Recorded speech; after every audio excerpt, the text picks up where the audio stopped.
साधुका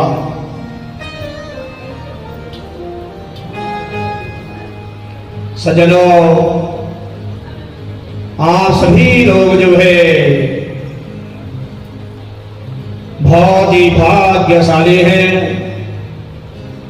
जिनको नवरात्र की पावन बेला पर शुभ अवसर पर जो है श्रीमद् भागवत जी की कथा श्रवण करने का सौभाग्य प्राप्त हुआ है। शास्त्र कहते हैं कि जब जन्म जन्मांतर के पुण्य उदय होते हैं सज्जनों, तब जाकर जो है हमें जो है भगवान की कथा सुनने का जो है शुभ अवसर जो है प्राप्त होता है।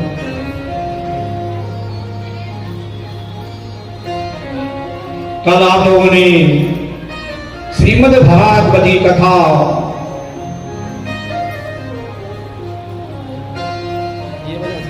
रसस्वादन किया था, भक्ति ज्ञान और वैराग्य की कथा, और समय का अभाव होने के कारण कुछ कथा बीच में रह गई थी। भक्ति जो है माँ का नाम था और ज्ञान वैराग्य क्या है पुत्रों का नाम था। भक्ति माँ का जो है जवान है और पुत्र क्या है अचेत अवस्था में मूर्छित है, वृद्ध अवस्था को प्राप्त है। जब नारद जी वहां गए, नारद जी को जो है सारी कथा व्यथा जो है भक्ति रानी ने सुनाई, और नारद जी को जो है आकाशवाणी भी, नारद जी आप जो है जो कर्म कर रहे हैं ये आपका जो है सफल होगा, और आप जो है साधना कीजिए, तप कीजिएगा। एक उत्तम नाम का नगर था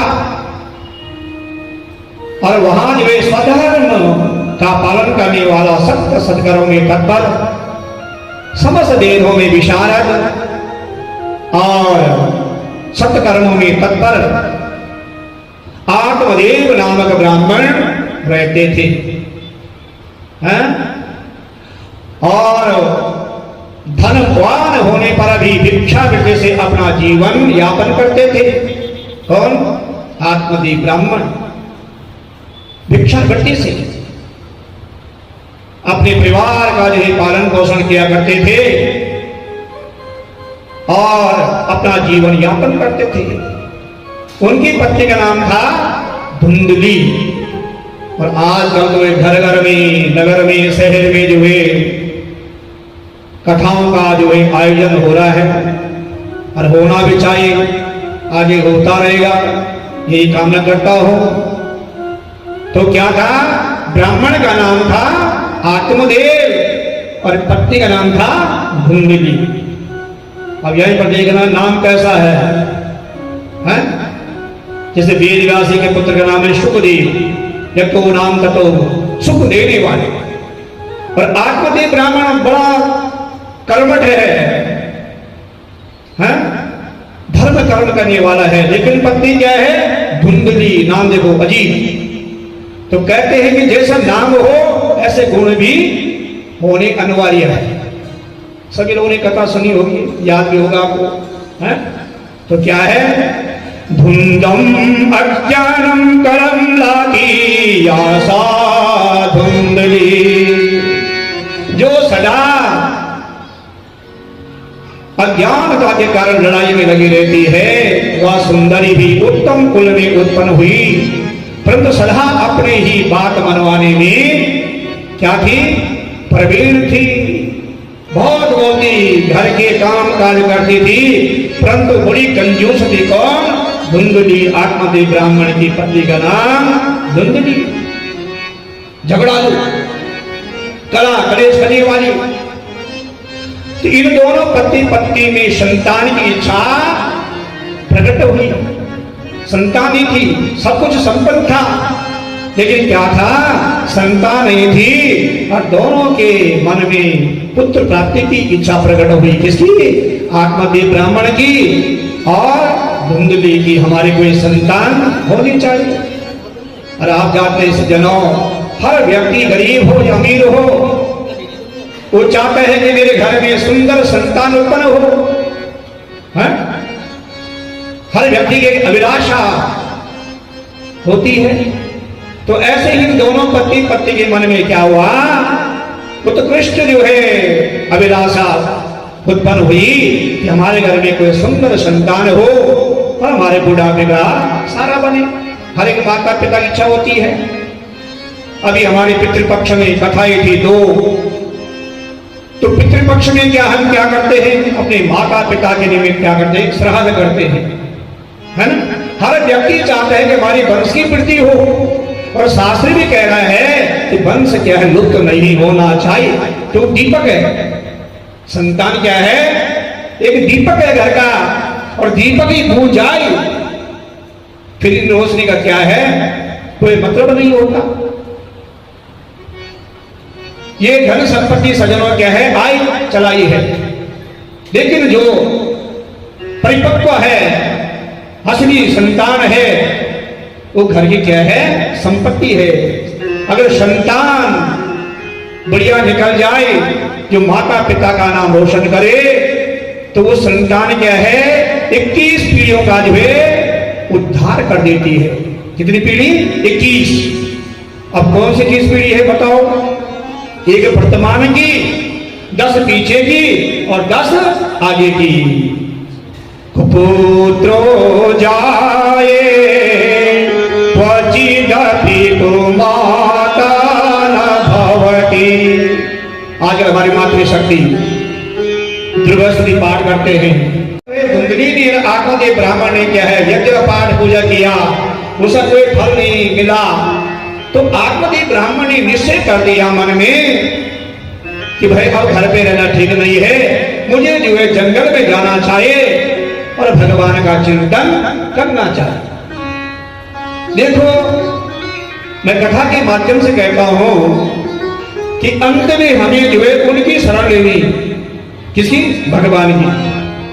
तो आत्मदेव ब्राह्मण जब परेशान हो गया, दुखी हो गया, संतान हुई, तो ब्राह्मण ने जो है एक आत्मा से आवाज आएगी, अंतर आत्मा से, तो ब्राह्मण ने घर छोड़ना चाहा और कहा है कि मुझे यहां ठीक नहीं रहना, मुझे जो है जंगल में जाना चाहिए और वो भगवान का चिंतन करना चाहिए।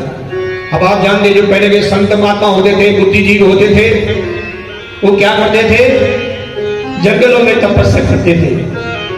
आज तो बड़ी कृपा है भगवान की, धन का अभाव नहीं है, नहीं भी होना चाहिए, है।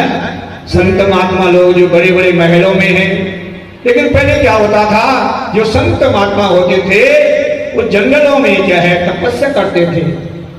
अब आत्मदेव ब्राह्मण ने सज्जनों निश्चय बना दिया, संकल्प कर दिया कि मुझे घर छोड़ना चाहिए, और आत्मदेव ब्राह्मण घर से निकले, और जैसे ही निकले घर से, मार्ग में क्या, कोई संत मिल गई, हैं? जब घर से आत्मदेव ब्राह्मण निकले कि मेरी संतान हो रही है, मैं जंगल में जाऊं, भगवान का चिंतन करूं, तो रास्ते में कौन मिले, संत मिल गए। और जब संत मिल जाते हैं, कोई महापुरुष मिल जाते हैं, तो ये सौभाग्य की बात है। आज आप बहुत बड़े भाग्यशाली हैं सभी लोग, जिनको जो है नवरात्र के पावन वेला पर, शुभ अवसर पर जो है श्रीमद् भागवत जी कथा श्रवण करने का अवसर मिल रहा है। ये सभी को सुलभ नहीं है। कल भी कथा आई थी, ये व्यवस्था केवल जो है, देखो कल कथा आई थी, सुखदेव जी जब कथा सुना रहे थे, देवता लोग गए थे कलश लेकर, ये सुखदेव जी महाराज इस अमृत को जो है किस पिलाओ, राजा परीक्षित को पिलाओ, और हमें उसके बदले में क्या है, श्रीमद् भागवती कथा का रसस्वादन कराए। तो ये क्या है, कानों के द्वारा सज्जनों क्या है, कथा पी जाती है। अब जब संत मिले रास्ते में, आत्मदेव ब्राह्मण ने प्रणाम किया चरणों में और कहा, महाराज मेरी कोई संतान नहीं है, मुझे ऐसा आशीर्वाद हो कि मेरे घर में क्या है, सुंदर पुत्र जो है उत्पन्न हो जाए। संत जी ने जो है मस्तक रेखा देखी और कहा, ये ब्राह्मण देवता, इस जन्म क्या 7 जन्म तक तेरे भाग्य में संतान का सुख नहीं है। क्या लिख रहे हैं? 7 जन्मवाधी तब पुत्र है वचन। और देखो बस जैसे जो है संत जी ने कहा, ये आत्मदेव ब्राह्मण, इस जन्म में क्या 7 जन्म तक भी तेरे भाग्य में संतान का सुख नहीं है। तो सज्जनों, आप चिंतन कीजिए, आप बुद्धिजीव हैं कि जो भाग्य में नहीं होता है, हम जितना प्रयास करें प्राप्त करने का, यदि मिल भी जाए तो सुख नहीं देंगे। अब आत्मदेव ब्राह्मण ने हट कर दिया, संत जी के चरण ने छोड़े नहीं, पकड़ के रखे। हे प्रभु, आप जैसा हो, आपने मुझे क्या है ऐसा आशीर्वाद दो कि क्या है संतान हो जाए। अब क्या करें? संत जी तो फंस गए दुविधा में हैं, क्या करो? संत जी ने अपनी झोली से जो है फल निकाला और आत्मदेव ब्राह्मण को कहा, हे ब्राह्मण देवता, इस फल को जो है अपने घर वाले को खिला देना और आपके यहाँ सुंदर जो है पुत्र का जो है जन्म होगा, लेकिन साथ साथ में जो है संयम नियम से रहना। बस ब्राह्मण देवता खुश हो गए। अंधे को क्या चाहिए? 2 आंख। ब्राह्मण देवता जो है बड़ा सुशील था, धार्मिक विचार का था। जैसे घर आया, घर वाले को बुलाया, धुंधली को, और कहा, सुन, मैं फल लाया हूं। कोई संत मिले थे और संत जी ने कहा कि आत्मदेव ब्राह्मण, यदि इस फल को आपकी पत्नी जो है खाएगी तो आपके घर में क्या सुंदर पुत्र का जो है प्राप्त हो जाएगा।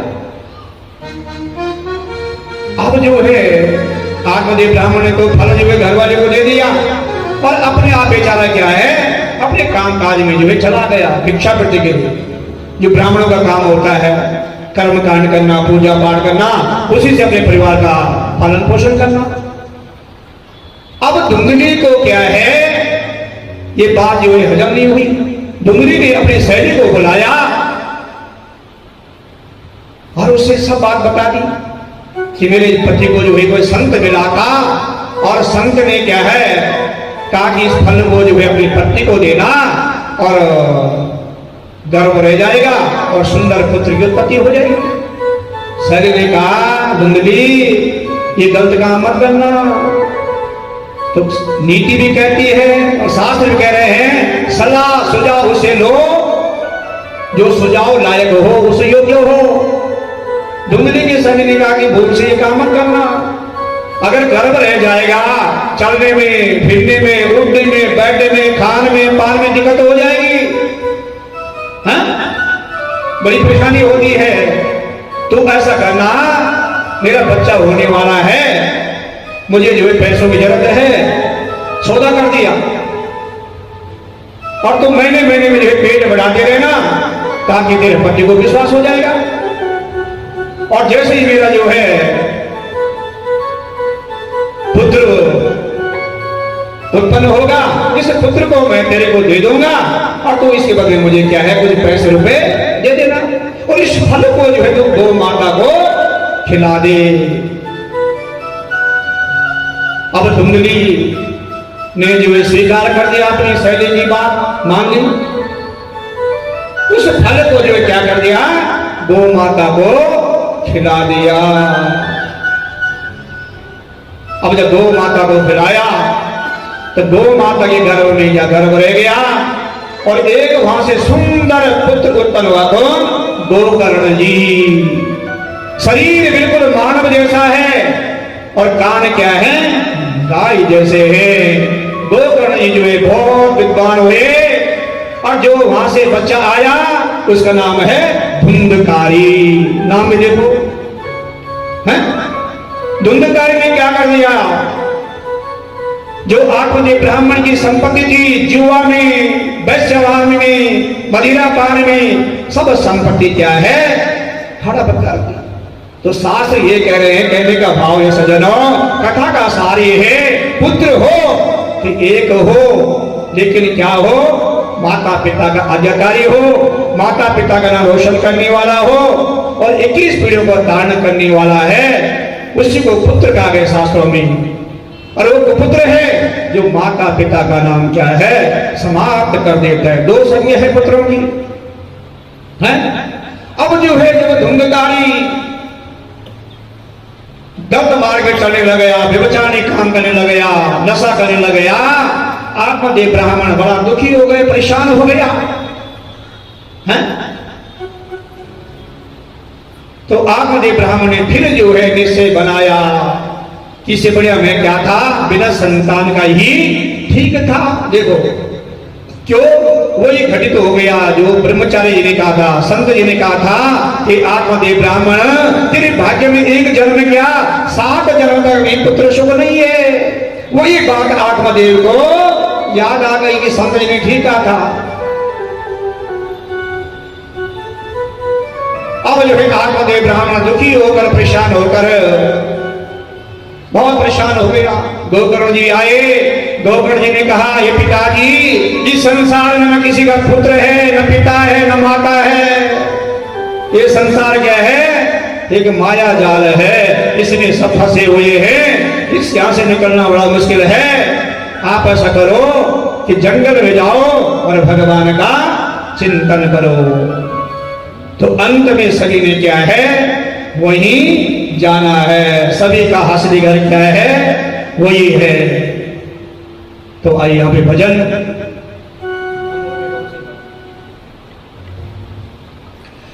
जया जया श्री राधे श्याम, हम हो गए भव से पार लेकर नाम तेरा, हम हो गए भव से पार लेकर नाम तेरा। जय जय श्री राधे भाव से।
तुम भाग मृता प्रवशयोता पिबत भागवता वृषमालया मुहुरहो रसिका भूरिभावत। सज्जनों, यह वेद रूपी वृक्ष का पूर्ण परिपक्व फल है कौन? श्रीमद् भागवत जी।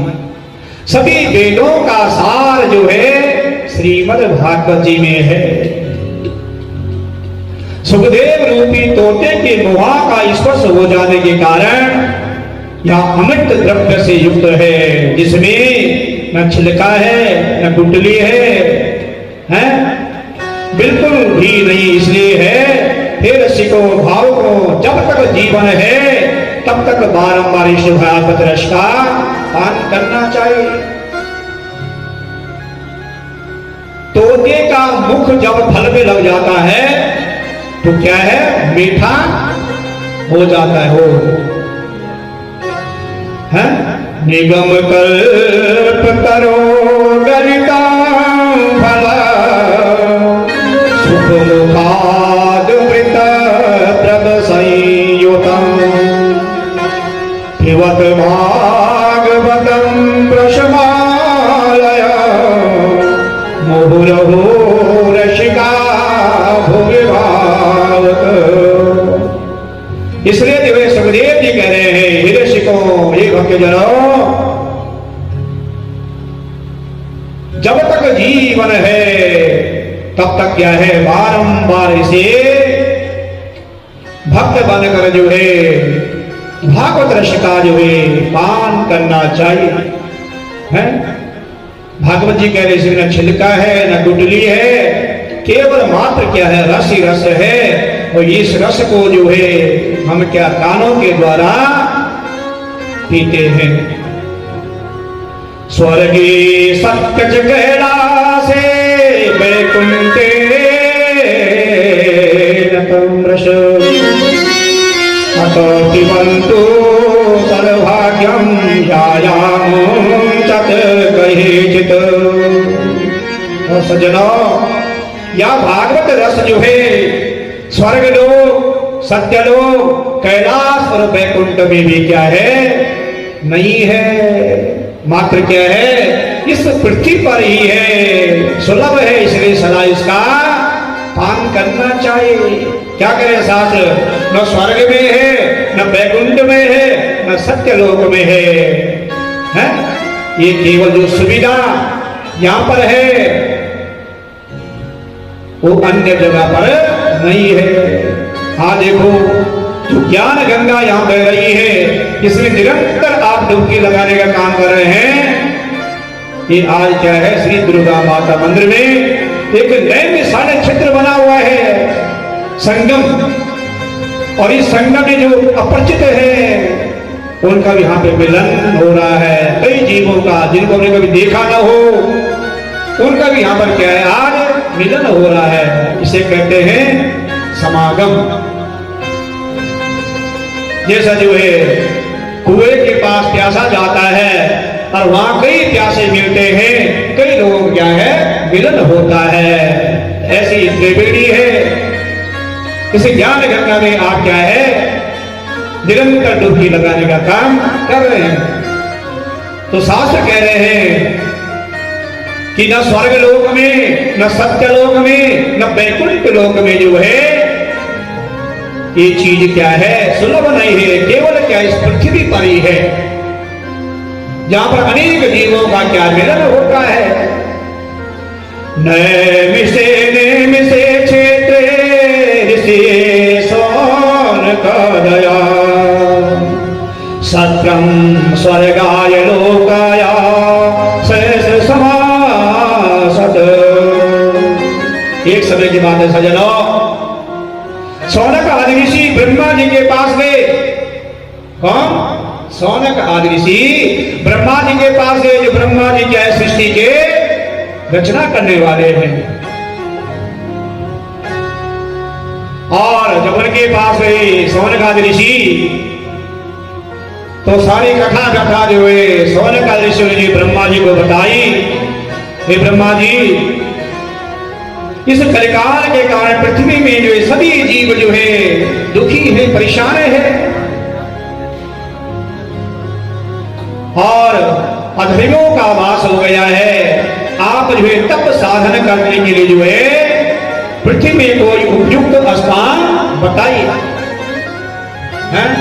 सौनक आदि ऋषि जब ब्रह्मा जी के पास गए तो ब्रह्मा जी को सारी कथा सुनाई कि ब्रह्मा जी, सभी जीव जो है दुखी है, परेशान है, हमें कोई ऐसा स्थान बताए, ऐसी जगह बताए जहां कोई तप यज्ञ पूजा पाठ कर सके और सभी जीव जो है सुखमय ढंग से क्या है अपना जीवन यापन करे। हर व्यक्ति की आशा अभिलाषा होती है कि मैं अपने परिवार के साथ सुखमय ढंग से क्या है जीवन विवाह करूं। तो सज्जनों, ब्रह्मा जी ने कहा, हे ऋषियों, मैं जो हूं एक चक्र छोड़ रहा हूं और जहां पर ये चक्र गिरेगा वही जगह आपके लिए उत्तम होगी तप करने के लिए। क्या समझे आप? ब्रह्मा जी ने कहा, हे ऋषियों, मैं एक चक्र को छोड़ रहा हूं और जहां पर ये चक्र गिरेगा वही जगह, वही स्थान आपके लिए क्या है तप करने के लिए क्या है उत्तम होगा। अब सज्जनों,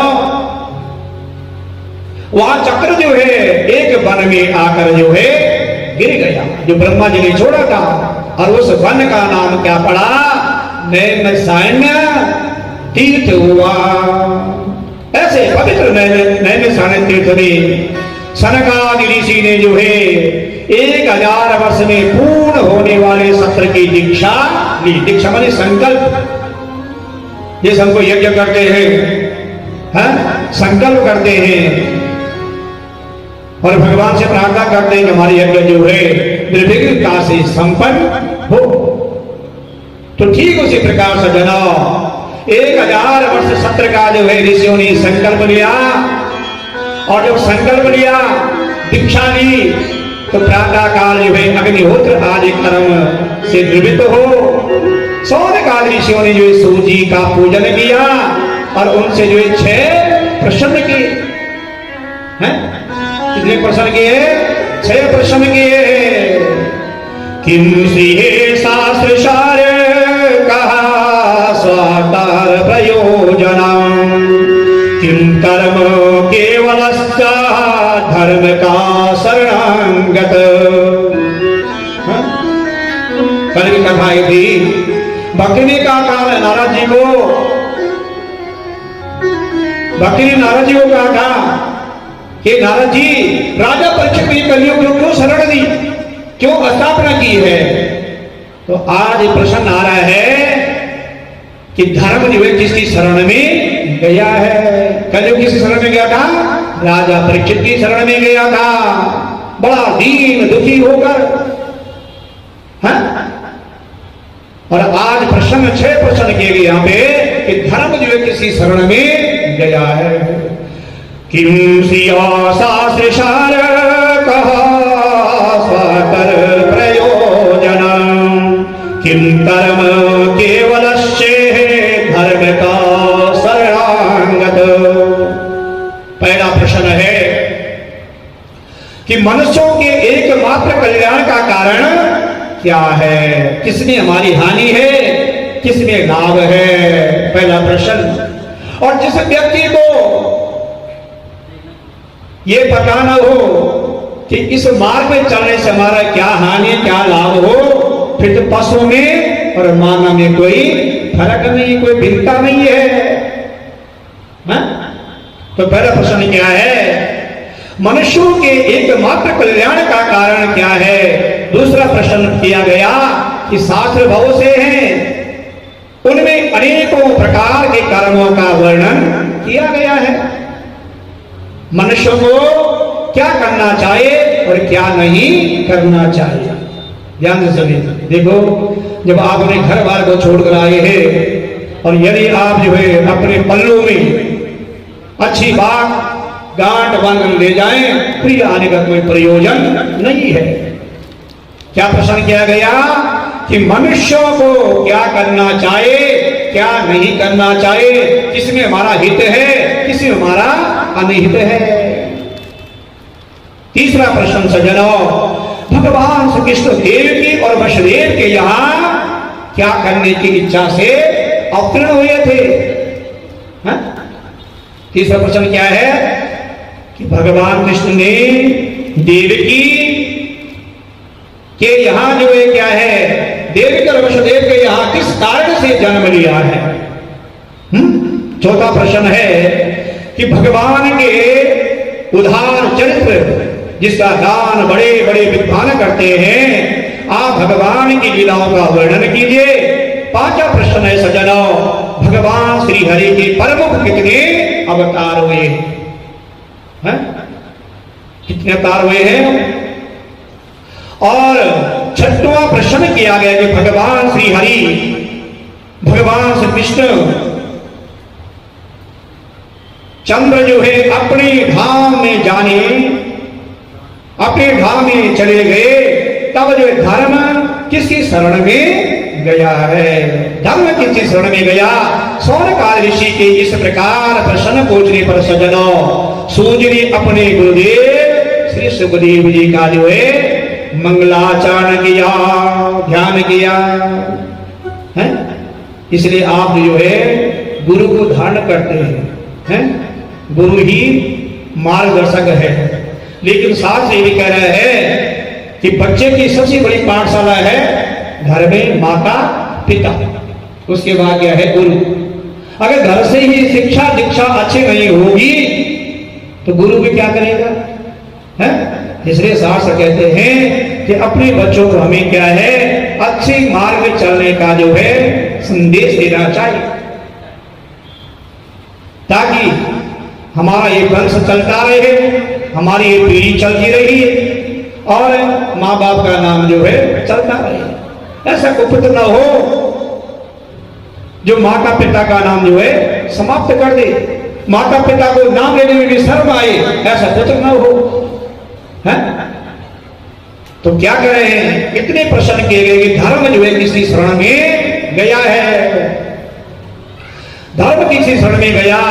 सौनकादि ऋषि के इस प्रकार प्रश्न पूछने पर सज्जनों, सूर्य ने अपने गुरु सुखदेव जी का स्मरण किया, ध्यान किया, मंगलाचरण किया।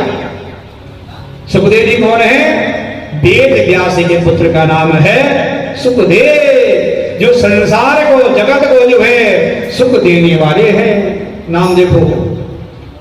अब सज्जनों, सौनक जी यह श्रीमद् भागवत महापुराण आत्म स्वरूप का अनुमान करने वाला है।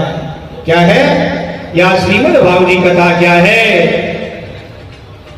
अनुभव करने वाला है और समस्त वेदों का जो है सार है, निचोड़ है श्रीमद् भागवत जी में। सज्जनों, अज्ञान अंधकार में पड़े हुए और इस संसार सागर में पार पाने के जो इच्छुक हैं प्राणी,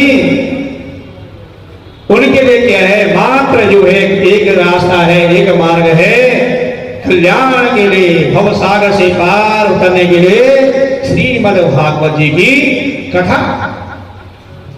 सौनकादि ऋषि ने जो है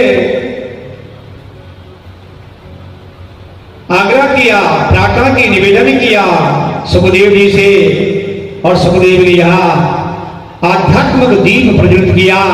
और ऐसे व्यास श्री सुखदेव जी के पुत्र और प्राणियों के मनो श्री सुखदेव जी को हम प्रणाम करते हैं। कौन कह रहे हैं, सौनकादि ऋषि कह रहे हैं, ऐसे व्यास पुत्र सुखदेव जी को हम प्रणाम करते हैं। बोले सुखदेव जी महाराज की जय।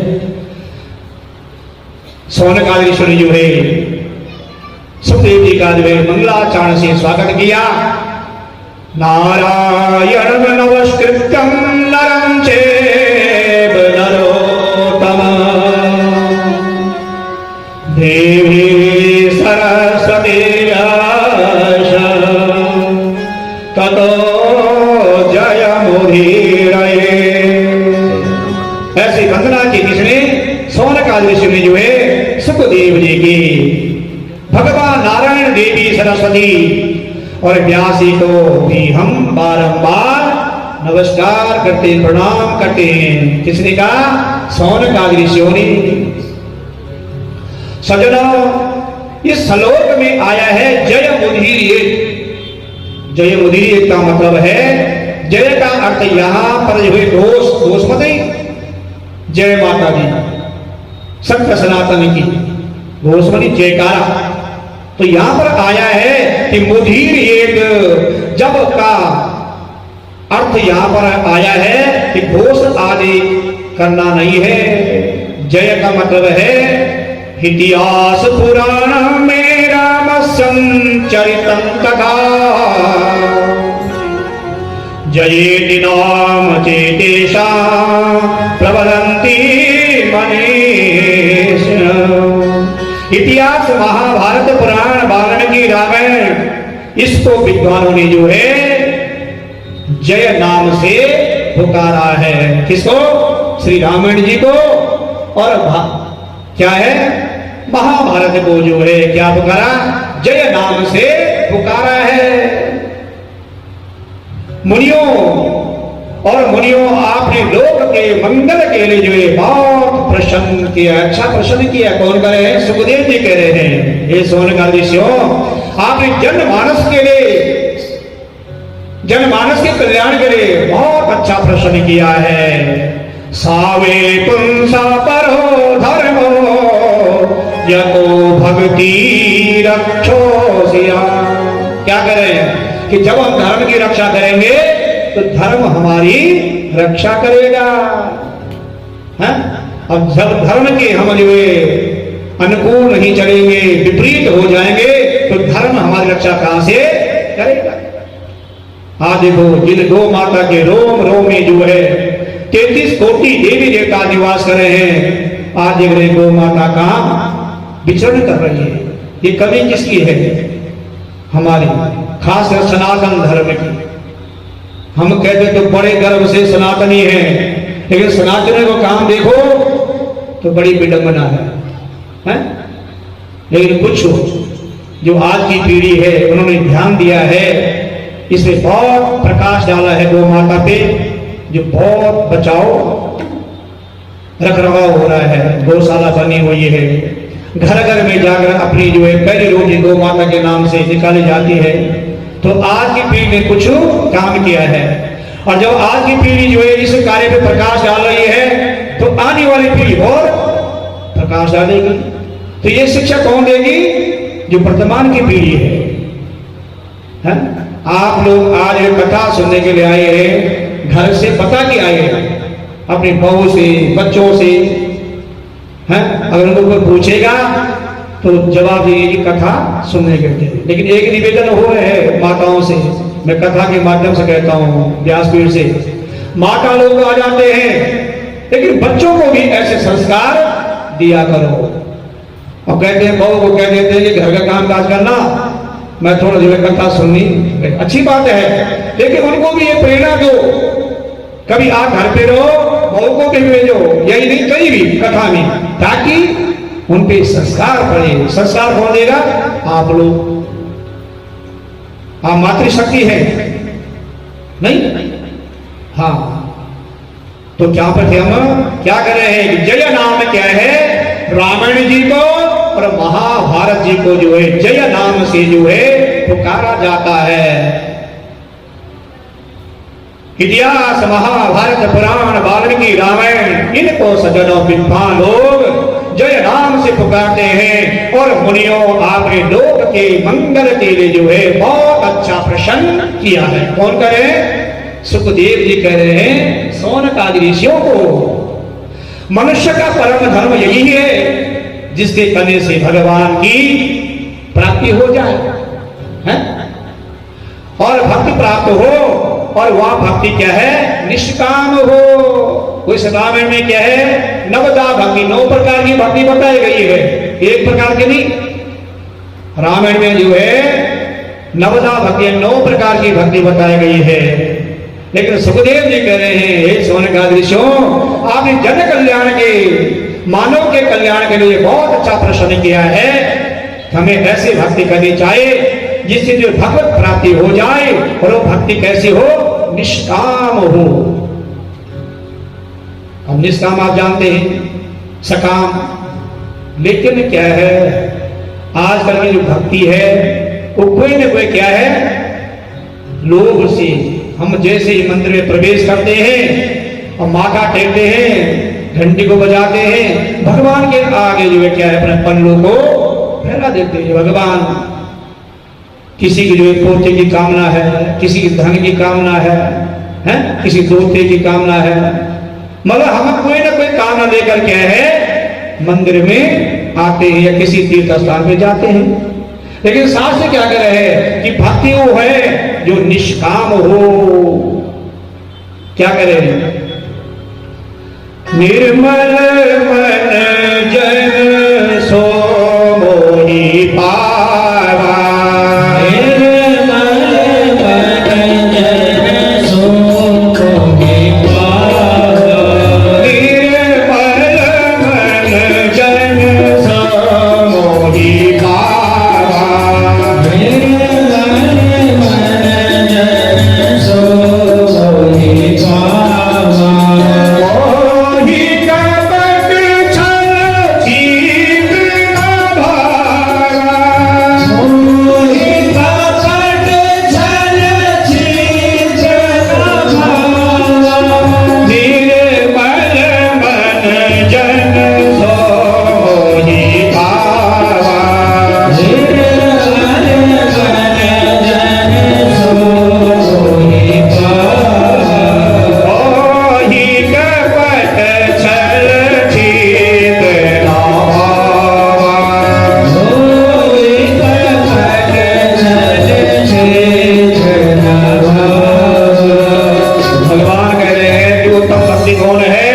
निर्मल मन, दर्पण जैसा, जिसके मन में कोई खोट न हो, कोई कपट न हो, ऐसी भक्ति केवल उत्तम भक्ति है। हैं? हमारा कोई जितना बड़ी बुरा सोच ले, लेकिन हमें उसका मंगल ही मंगल सोचना चाहिए। हाँ, हम मंगल नहीं सोचना चाहिए, हमारा अपने मंगल होगा। हैं? कुछ लोग क्या करते हैं कि हमारा बुराई कीजिए, उसकी बुराई सोचना नहीं। शास्त्र कह रहे हैं उसे सोचने दो, लेकिन हमें उसकी भावना क्या है, हमें चाहिए इसका मंगल हो। हमारा भी स्वयं सज्जनों क्या है, मंगल ही मंगल हो जाएगा। फिर उस व्यक्ति में और हमें कोई फर्क नहीं, कोई भिन्नता नहीं है, है? ये कथा का सार है। हमें जिस काम के लिए परम पिता परमेश्वर ने भेजा है, उसमें हमें खरा उतरना है। नहीं, इसलिए कहे निर्मल मन जन सो मोहि पावा, मोह कपट छल छिद्र। भगवान करे कि मुझे कपट छल छिद्र नहीं भाता है। सबसे उत्तम भक्ति है पत्रम पुष्पम फलम तोया। भगवान ने निकले कि धन चढ़ाओ, ये तुम्हारी भावना है। पत्र पुष्प जो भी है, लेकिन श्रद्धा से जो भेंट की जाए, वो बोले क्या मैं ग्रहण करता हूं। प्रेम में ना हो वासना तो वरदान बन जाए। क्या दुआ है? प्रेम में ना हो वासना तो वरदान बन जाए। आशीर्वाद देखो, बहुत सारे लोग कहते हैं ना आशीर्वाद हो जी। आशीर्वाद मांगने से नहीं, आशीर्वाद दिल से निकल जाए तो वहां आशीर्वाद फलीभूत होता है। माता पिता अपने बेटे को जो आशीर्वाद देते हैं, बेटी को देते हैं कि बेटा या बेटी खूब उन्नति प्रगति करे और फले फूले, तो जो दिल से आशीर्वाद निकल जाता है वो क्या है, सदैव फलीभूत होता है। अब सजनों, बोल वृंदावन बिहारी लाल की जय। प्रेम में ना हो वासना तो वरदान बन जाए, भक्त में ना हो कामना तो वरदान ही बनता है। अगर कामना आ गई, देखो दो प्रकार के भिखारी हैं। कितने प्रकार के? मात्र दो। एक भिखारी जो है मंदिर के गेट में बैठा हुआ है, खुला करके मांग रहा है? कोई शर्म नहीं, कोई लज्जा नहीं, कोई लाज नहीं। और एक भिखारी हम हैं कि भगवान के आगे आंख बंद करके मांगते हैं। बड़ा चिंतन का विषय है। चिंता नहीं, चिंतन का। हमारी हिम्मत नहीं नजर में लाने की। और एक भिखारी बैठा है कि दे दो साहब, और हम भिखारी हुए जो आंख बंद करके मांगते हैं। क्यों? हमारी हिम्मत नहीं है भगवान से नजर मिलाने की। दो प्रकार के भिखारी हैं। दूसरी बात, ये कथा का सार है, जब आप लोग मंदिर में प्रवेश करते हैं, घंटी को बजाओ, हैं? और जब जाते समय घंटी को नहीं बजाना चाहिए। हाँ, जैसे कुछ लोग कहते हैं 33 करोड़ देवता, लेकिन क्या है देवता कहते हैं 33 कोटि के देवता है, कोई करोड़ बोलते हैं। हाँ? तो घंटी जो है प्रवेश करते समय बजाओ, शुभ सूचक है, और जाते वक्त कभी नहीं बजाना चाहिए। आप लोग मंदिर में आते हैं, अच्छी बात है, हमें अपने परिवार को, बच्चों को संस्कार देने चाहिए। चरणामृत लेते आप पुजारी जी से, पंडित जी हो डाल दो, चरणामृत जो है इतना लेना चाहिए जो हमारे कंठ तक जो है जाए। इस उदर में तो पता नहीं क्या क्या चीज जो है समाई हुई है, ये उदर है, स्वाद कहां तक है, कंठ तक है। चरणामृत लेना चाहिए जो कंठ तक जाए। दूसरी बात, चरणामृत लेते हो, पीते हैं और ऐसा कर देते हैं, करते ना, नहीं करना चाहिए। अगर आपको ऐसा करना है तो पहली से उंगली से जो है अपनी मस्तक पे, आंखों में लगाओ, फिर ग्रहण करो। लेकिन अधिकांश मैंने क्या देखा कि लोग पीते हैं और फिर ऐसा कर देते हैं, वो तो झूठा हो गया। आपने शरीर को अपवित्र कर दिया, चरणामृत लिया आपने पवित्र के लिए, और आपने शरीर क्या है अपवित्र कर दिया। तो कुछ ऐसी बातें हैं जो कथा में होनी चाहिए। अब चलते हम आगे कथा में प्रवेश करते हुए, राजा परीक्षित को जो है आपने कथा सुनी होगी कि सांप मिला था। हे राजा परीक्षित, आपको जो है तक्षक नाग जो है डसेगा और 7 दिन के अंदर आपकी मृत्यु हो जाएगी। अब जैसा ही राजा परीक्षित को पता लगा कि मेरी मृत्यु होने वाली है, तो राजा परीक्षित जो है भयभीत हो गया। अब जानते हैं हर व्यक्ति, चाहे नर हो, नारी, बाल, वृद्ध, मृत्यु से भय है, मृत्यु कोई नहीं चाहता है, ये केवल बोलने वाली बात है। जब परेशानी आती है ना, इससे बड़े मरना ही ठीक है, लेकिन मरना भी सरल नहीं है।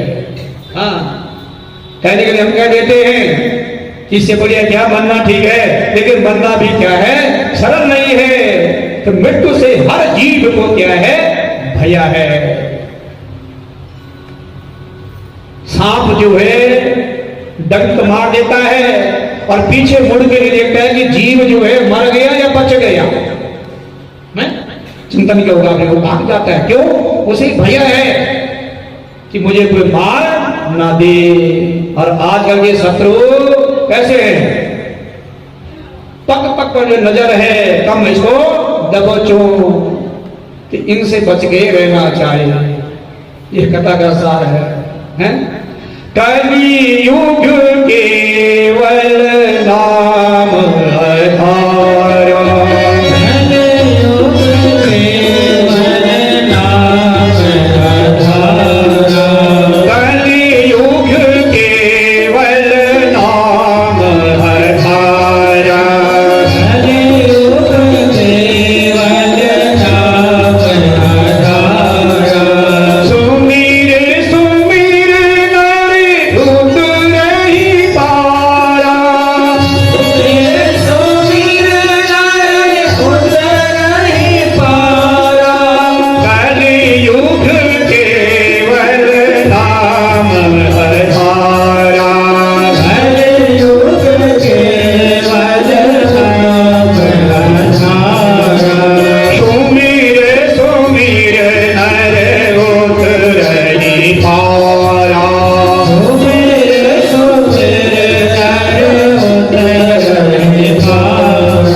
बड़ी है?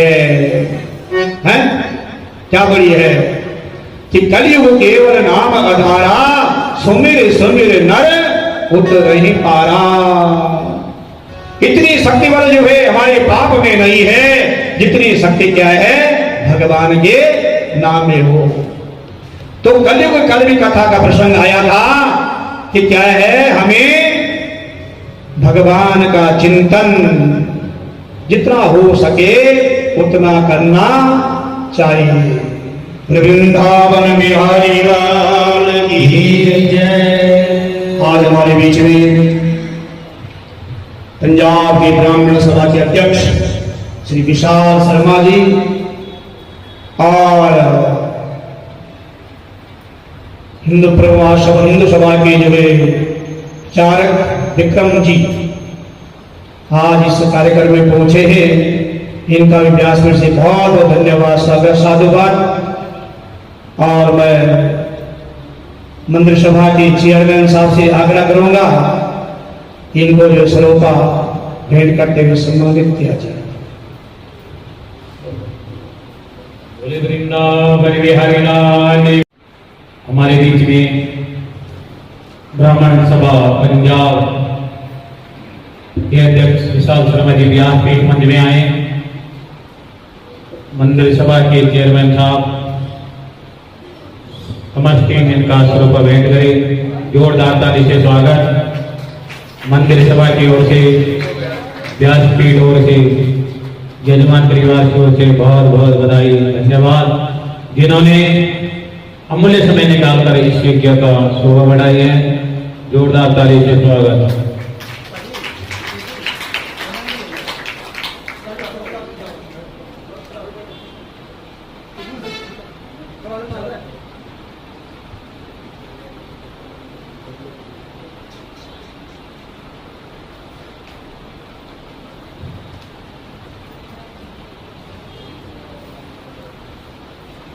ब्राह्मण सभा के अध्यक्ष विशाल शर्मा जी से आग्रह करता हूँ दो शब्द अपने मुखार बिंदु से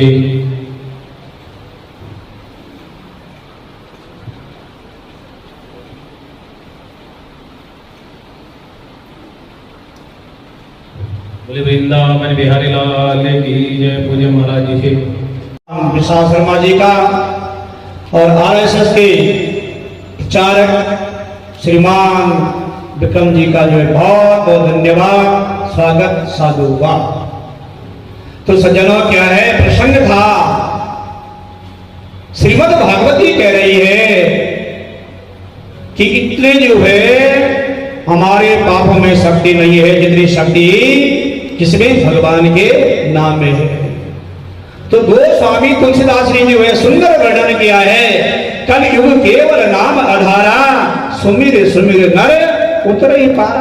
कलयुग में जो है पहले क्या कल प्रसंग आया था, सत्युग द्वापर त्रेता में जो पूजा से, पाठ से, यज्ञ से फल प्राप्त होता था, तो कलयुग में जो भगवान नाम के देने से क्या हो जाता है, भव सागर से पार, समस्त मनोकामना पूर्ण हो जाती है। दूसरा प्रसंग था कि राजा परीक्षित को जो है ऋषि ने साप दिया था, बहुत बड़ी गलती हो गई थी। ऋषि के गले में जो है राजा परीक्षित ने क्या है, मरा हुआ सांप डाल दिया था।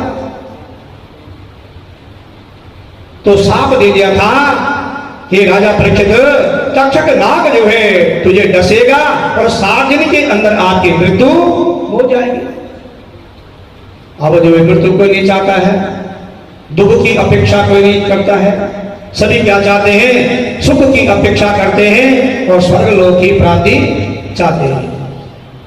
नरक कोई नहीं जाना चाहता है, लेकिन सुख हमें कब प्राप्त होगा, स्वर्ग लोक की कब प्राप्ति होगी, जब हम सत्य कर्म करेंगे। इसलिए गोस्वामी तुलसीदास ने जो है सुंदर वर्णन किया है, कर्म प्रधान विश्व करी राखा,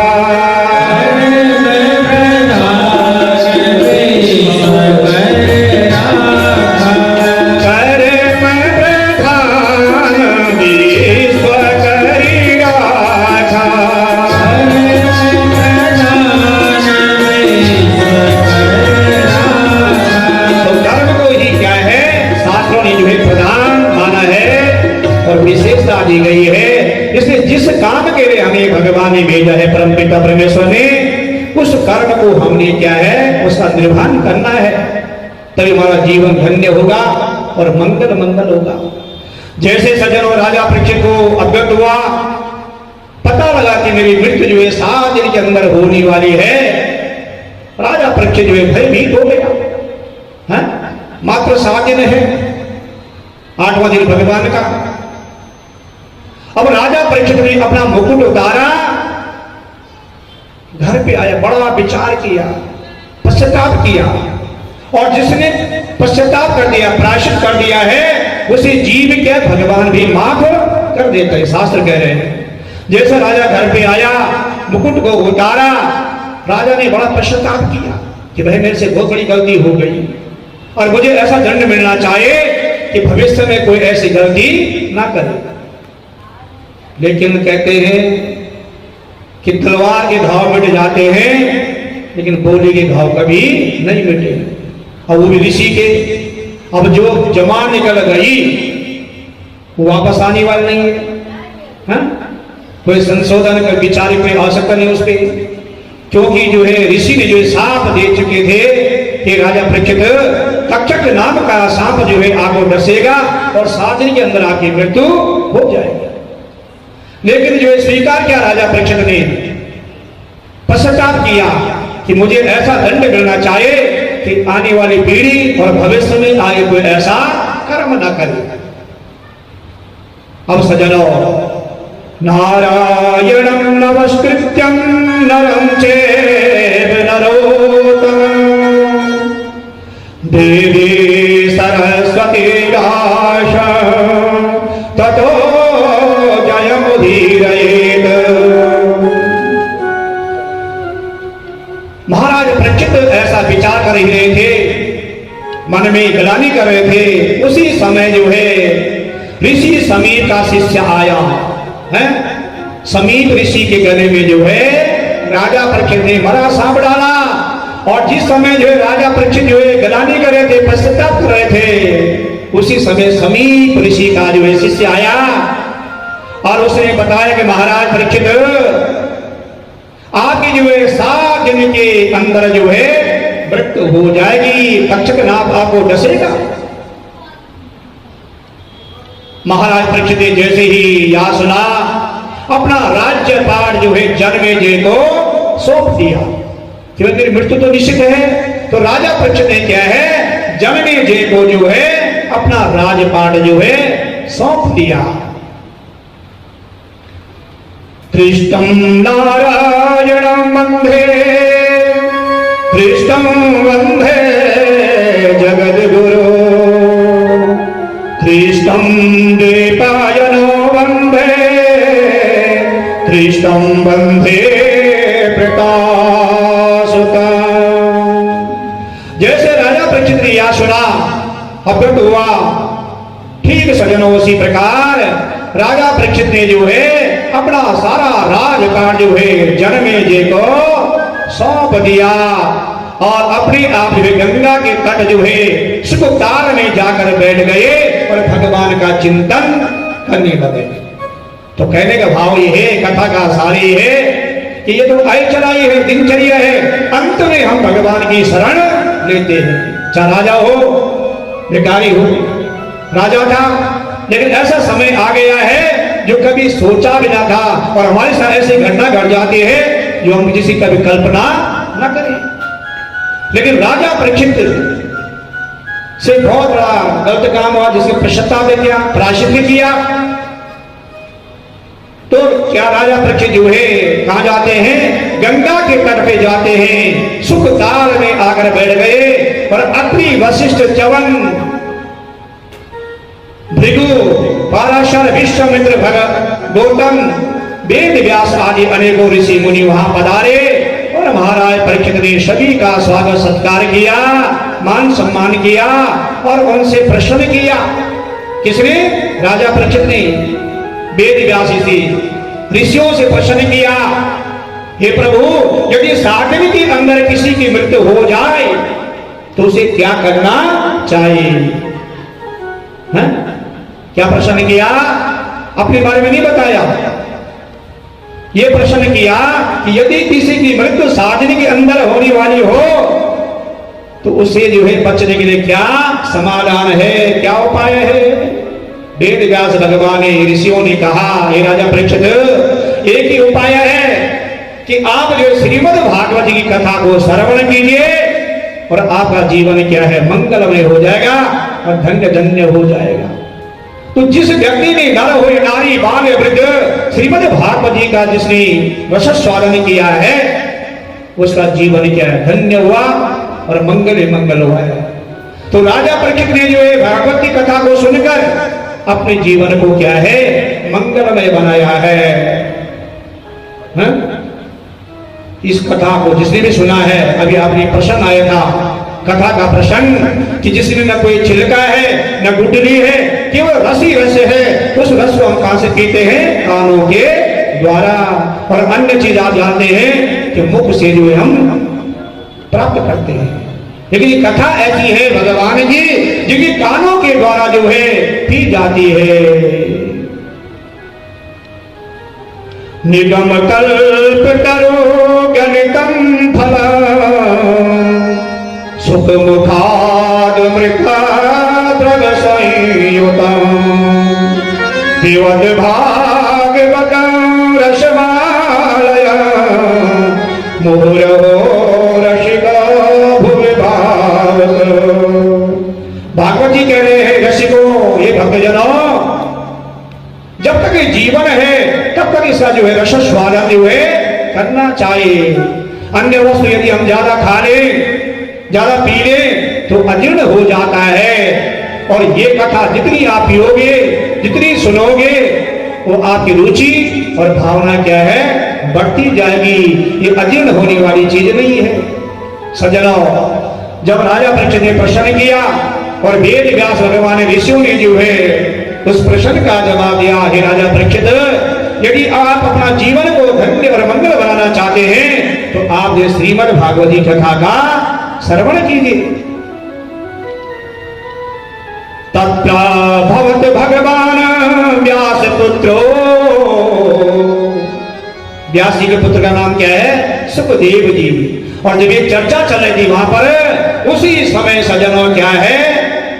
सुखदेव जी वहां पहुंच गए हैं।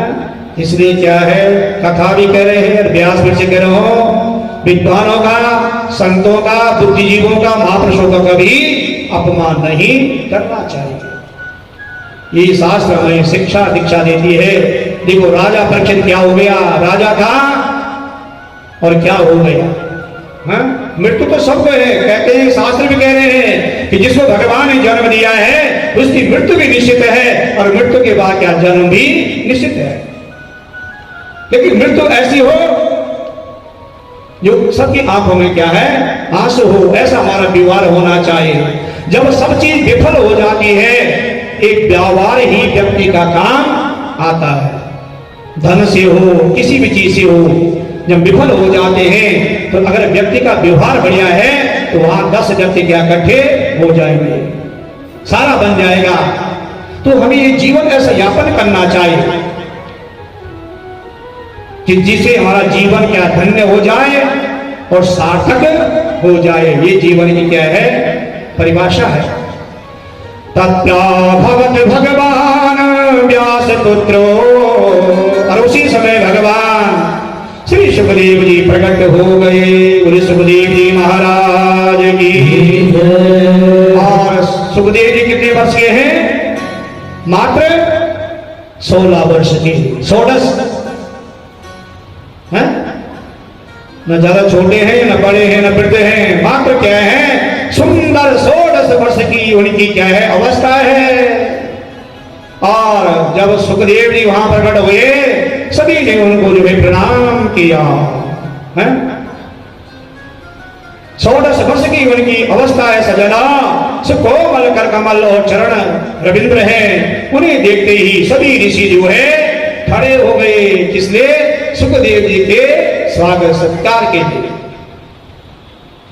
तो कहते हैं जो व्यक्ति विद्वान होगा उसी घर में क्या, गांव में क्या, नगर में क्या, शहर में क्या, जहां भी जाएगा वहां उसकी पूजा होगी। तो जो सज्जन होगा उसकी हर शहर में हो, नगर में हो, गांव में हो, पूजा होगी। और जो दुर्जन होगा उसे सभी क्या है? घृणा करेंगे। कृष्णं नारायणं वन्दे, कृष्णं वन्दे जगद्गुरो, कृष्णं द्वैपायनो वन्दे, कृष्णं वन्दे वृथासुता। जैसे जो आगमन हुआ सुखदेव जी का, समस्त ऋषि मुनि खड़े हुए और भगवान सुखदेव जी का क्या स्मरण किया, मंगलाचरण किया श्लोक के माध्यम से। 16 वर्ष के सुंदर 16 वर्ष के हैं। महाराज परीक्षित ने उनका पूजन किया, सुखदेव जी का, उन्हें उत्तम स्थान में बिठाया और जब वे सुखपूर्वक बैठ गए तो उनसे प्रसन्न किया। किसने? राजा परीक्षित ने सुखदेव से प्रसन्न किया। अतः प्रियच्छामि संसिदधि योगिनां परम गुरु पुरुषे हम यत कार्य म्रियमाणस्य सर्वदा। राजा परीक्षित ने प्रश्न किया सुखदेव जी से, हे प्रभु, हे योगियों के परम गुरु जो सर्वदा म्रियमाण है, मृत्यु कहते हैं म्रियमाण, जो म्रियमाण है, जिनकी मृत्यु 7 दिन में होने वाली है, ऐसे पुरुष को क्या करना चाहिए? हाँ? सुखदेव से जो है प्रश्न किया राजा परीक्षित ने। राजा परीक्षित ने कहा, हे प्रभु सुखदेव जी, जिस हरि की ऐसी निष्काम भक्ति शीघ्र ही ज्ञान और वैराग्य उत्पन्न करने वाली है, वो है श्रीमद् भागवत जी की। कल भी आपने कथा श्रवण की थी। भक्ति ज्ञान वैराग्य का प्रश्न आया था। भक्ति जो है माता का नाम है, ज्ञान वैराग्य पुत्रों का नाम है। माता तरुणी है और बच्चे क्या है, पुत्र क्या है, वृद्ध अवस्था को प्राप्त है। जब नारद जी आए, नारद जी ने कहा, भाई ये पुत्र जो है क्यों अचेत अवस्था में पड़े हैं? तो ये क्या था? कलयुग का प्रभाव था। किसने कहा? भक्ति रानी ने। लेकिन नारद जी ने कहा, ये भक्ति रानी, ये सब कर्मों का ही फल है। हम दोष जो है अन्य किसी व्यक्ति पे थोप देते हैं, रोपण करते हैं, लेकिन नारद जी ने कहा, ये भक्ति रानी, ये सब कर्मों का दोष है। इसलिए कहा गया है, कर्म प्रधान विश्व करी राधा,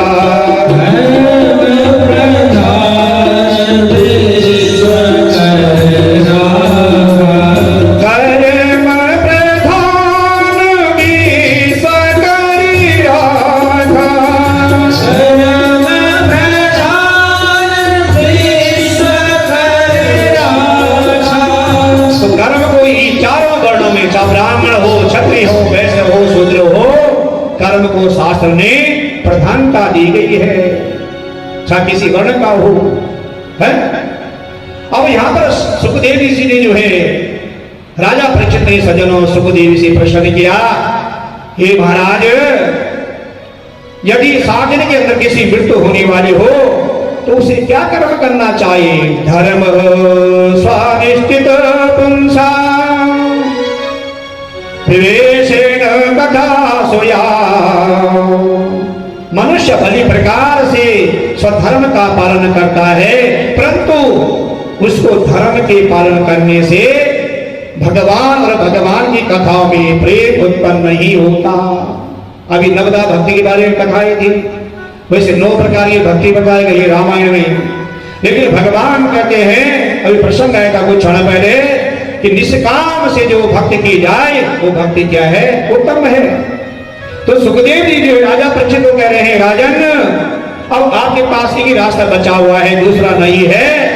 मात्र भगवान का चिंतन करना और भागवत की कथा को श्रवण करना, दूसरा रास्ता कुछ भी आगे पास शेष नहीं है। क्योंकि धर्म का हम अनुसरण करेंगे, धर्म की रक्षा करेंगे, तो धर्म हमारी क्या है?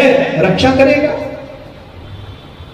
सुखदेव जी महाराज कह रहे हैं, हे राजन, क्योंकि धर्म का फल मोक्ष को प्राप्त कराता है, और मोक्ष हो गए किसी का, फिर बच्चा क्या है? कल भक्ति रानी ने प्रश्न किया था नारद जी से कि नारद जी, मेरी जगह कहां पर है, मेरा स्थान कहां है? तो नारद जी ने कहा, भक्ति, आपका स्थान जो है भक्तों के हृदय में है, दिल में है, अंतर आत्मा में है। और जब भगवान अंतर आत्मा में वास करते हैं, फिर हमें क्या किसी चीज की आवश्यकता नहीं होती है। तो ठीक उसी प्रकार सज्जनों सुखदेव जी जो है राजा परीक्षित को समझा रहे हैं, राजा, क्योंकि धर्म का फल मोक्ष को प्राप्त कराता है, और धर्म के द्वारा अर्थ कामना, धन कामना धर्म का फल नहीं है। अर्थ का फल धर्म करना है, कामनाओं का उपयोग करना अर्थ का फल नहीं है। जिसमें जो है जीवन यापन हो जाए, शास्त्र कह रहे हैं कि धन भी हमारे पास इतना होना चाहिए जिससे हमारे परिवार का पालन पोषण हो जाए, जीवन यापन हो जाए, उतना ही उपभोग करना चाहिए। इंद्रियों की प्रसन्नता के लिए कार्य न भोग नहीं करना चाहिए, अपनी खुशी के लिए, प्रसन्नता के लिए बल हमें क्या है, उपभोग नहीं करना चाहिए। इतने धन का उपभोग करना चाहिए जितने धन से हमारा सुचारू रूप से क्या परिवार का पालन पोषण हो जाए।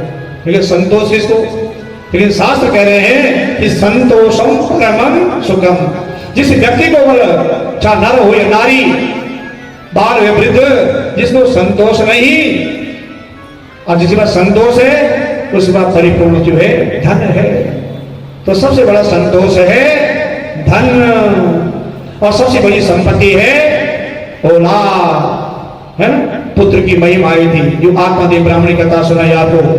आत्मादेव ब्राह्मण की संतान आई थी, है, उसने पूजा किया, यज्ञ किया, पाठ किया, फल नहीं मिला। बाद में निश्चय कर लिया है कि मुझे घर छोड़ना चाहिए, मुझे जंगल में जाना चाहिए, भगवान का चिंतन करना चाहिए। और जब रास्ते में कोई संत मिलते हैं, संत को प्रणाम किया और कहा, ये महात्मा जी मुझे ऐसा आशीर्वाद हो जो मेरे घर में सुंदर संतान की प्राप्ति हो जाए, हैं? और जब जो है संत जी ने ललाट में देखा, मस्तक रेखा देखी आत्मादेव ब्राह्मण की, तो कहा, ये ब्राह्मण इस जन्म क्या 7 जन्म तक भी तेरे भाग्य में संतान का सुख नहीं है। तो जो हमारे भाग्य में नहीं होता है और यदि प्राप्त हो भी जाए तो फिर क्या है, वो फलीभूत नहीं होता है। और जो क्षणिक सुख होता है वो हमेशा क्या कष्टदायक होता है। तो सज्जनों, वसुदेव सुतम देवा कंस चाणूरमर्दना देवकी परमानंद श्री कृष्ण वंदे जगद गुरु। क्या करें शास्त्र, इतना धन का उपयोग करना चाहिए जिसमें बल हमारा जीवन यापन हो जाए। अपनी सुख के लिए, सुविधा के लिए बल्कि हमें क्या है, इंद्रियों को खुश करने के लिए, प्रसन्नता के लिए क्या है, उत्पन्न ही उपयोग करना चाहिए। इंद्रियों की प्रसन्नता के लिए कार्य का भोग नहीं करना चाहिए, क्योंकि यह जीवन तत्व जिज्ञासा के लिए उत्पन्न हुआ है। भाव से कर्म करके स्वर्ग आदि को प्राप्त करना इस जीवन का फल नहीं है ना। वदंती तब वदिस्वातम यजनाम यदो। उस तत्व को ज्ञानी ब्रह्म कहते हैं, योगी परमात्मा कहते हैं और भक्त भगवान कहते हैं। शास्त्र कह रहे हैं कि भगवान भी भक्तों के आधीन है। एकम सदा विप्रः बहुधा वदन्ति। और एक ही तत्व को विद्वान अनेकों नाम से पुकारते हैं। अभी ये 6 प्रश्न किए गए थे कि भगवान के कितने अवतार हुए, तो भगवान के क्या है, 24 अवतार हुए हैं। किसने, भक्तों की रक्षा के लिए। एकम सदा विप्रः बहुधा वदन्ति। विप्र का मतलब ब्राह्मण। सुखदेव जी कह रहे हैं, राजा परीक्षित, जब उस तत्व का ज्ञान होता है तब हृदय की गांठ खुल जाती है। और जब तक ज्ञान की प्राप्ति नहीं होगी तब तो गांठ क्या है, बनी रहेगी। और जब भगवान का अंतकरण में वास हो जाएगा तो गांठ क्या है, सदा सदैव के लिए क्या है, खुल जाएगी। समस्त संदेह मुक्त हो जाएंगे। जो हमारे मन में संदेह है, भ्रम है, वो सदैव के लिए क्या है, मिट जाएंगे, समाप्त हो जाएंगे। और कर्म बंधन क्या है, हम क्या उसे मुक्त हो जाएंगे। सज्जनों, यही परमात्मा जगत की उत्पत्ति, पालन और संहार के लिए जो है देवता, पशु, पक्षी, मनुष्य, स्वेदज, अंडज, उद्भिद, जरायुज, जो 84 लाख योनि बताई गई है, आदि योनियों में अनेकों बार जो है अवतार ग्रहण करते हैं। और जिसमें भगवान के 24 अवतार प्रधान है। अब भगवान के जो है 24 अवतारों का वर्णन आ रहा है। पहला अवतार जो है किसका हुआ? भगवान हरि का पहला अवतार सनक, सनंदन, सनातन और सनातन कुमार के रूप में हुआ है। दूसरा अवतार सज्जनों बरहा के रूप में, तीसरा अवतार देवऋषि नारद के रूप में, चौथा अवतार जो है नर नारायण के रूप में, और पांचवा अवतार जो है कपिल भगवान के रूप में, छठा अवतार जो है दत्तात्रेय के रूप में, और सातवां अवतार जो है यज्ञ नारायण भगवान के, और आठवां अवतार ऋषभदेव, नवां अवतार महाराज पृथु, 10वां अवतार जो है मत्स्य के रूप में, 11वां अवतार जो है कश्यप के रूप में, और 12वां अवतार धनवंतरी के रूप में, 13वां अवतार जो है मोहिनी, 14वां अवतार जो है नरसिंह, 15वां अवतार वामन, 16वां अवतार परशुराम, 17वां अवतार व्यास जी, 18वां अवतार राम जी, और 19वां अवतार जो है बलराम जी, और 20वां अवतार कृष्ण जी। पहले राम जी आए और फिर क्या कृष्ण जी का जन्म हुआ है। दो वंश है, सूर्य वंश और चंद्र वंश। सूर्य वंशी राम जी है और चंद्र वंशी कौन है? कृष्ण जी है।